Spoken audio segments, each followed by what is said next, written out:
राजधानी दिल्ली में जिस तरीके से धमाका हुआ उसने पूरे हिंदुस्तान की रूह कपा दी।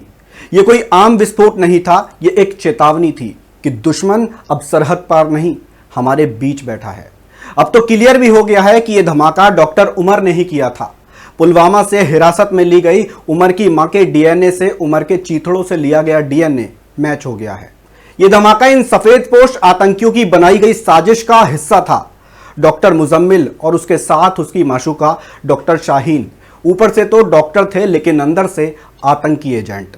सोचिए, अगर एजेंसियों को इनपुट नहीं मिलता और ये सफेदपोश आतंकी अपने मकसद में कामयाब हो जाते तो शायद ये अंदाजा लगा पाना मुश्किल है कि ये हमला और भी कितना ज्यादा भयंकर हो सकता था। न जाने कितने घर तबाह हो जाते। जैसा कि हाल ही की जांच में पता चला कि 6 दिसंबर को एक बहुत बड़ा हमला करने वाले थे ये लोग 2008 के मुंबई हमले जैसे हमले को अंजाम देने की फिराक में थे।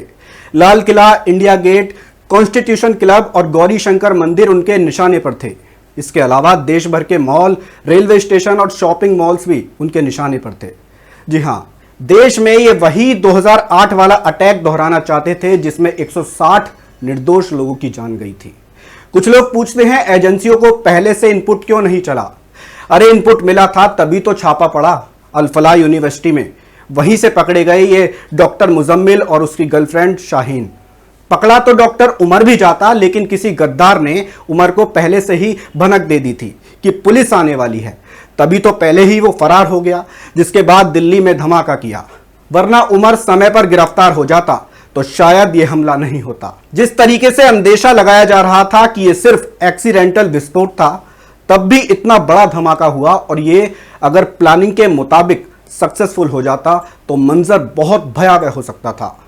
शाहीन जैश ए मोहम्मद की महिला शाखा की प्रमुख है, यानी अब आतंकी सिर्फ बॉर्डर के उस पार नहीं, क्लासरूम के अंदर पनप रहे हैं। अब अल-फलाह यूनिवर्सिटी कहती है कि हमारी लैब में कोई गैर कानूनी सामग्री नहीं, सिर्फ एमबीबीएस ट्रेनिंग होती है।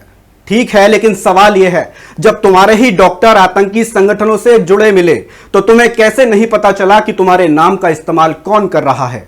क्या यूनिवर्सिटी सिर्फ डिग्री देने के लिए है या अपनी जिम्मेदारी से भागने का नया ठिकाना?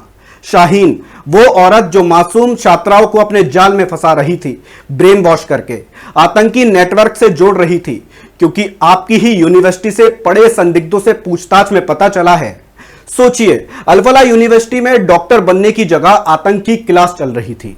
यही है असली सफेदपोश आतंकी, जो दिखते शरीफ हैं पर सोच में देश के दुश्मन। इतने पढ़े लिखे तबके के लोग भारत में इन डॉक्टर्स को भगवान के रूप में देखते हैं, लेकिन ये तो हैवान निकले। ये जिंदगी बचाते नहीं, जिंदगी छीनने वाले हैं। बेशर्मी की बात तब हो गई कि कुछ लोग जब इस घटना पर राजनीति करने लगे। किसी को धर्म दिख रहा था, किसी को वोट। अरे शर्म करो, यह धर्म का नहीं, देशद्रोह का मामला है। गद्दार बाहर नहीं है, हमारे बीच ही हैं। यूनिवर्सिटी की दीवारों के अंदर इस पूरी साजिश का लिंक पुलवामा से जुड़ा हो सकता है। जैश ए मोहम्मद का नेटवर्क अब पढ़े लिखे वर्ग में पैर पसार रहा है। डॉक्टर, इंजीनियर, स्कॉलर सब बन रहे हैं आतंक के नए चेहरे। ये वो व्हाइट कॉलर टेररिस्ट हैं जो किताबों में नहीं, बम में डिग्री ढूंढते हैं।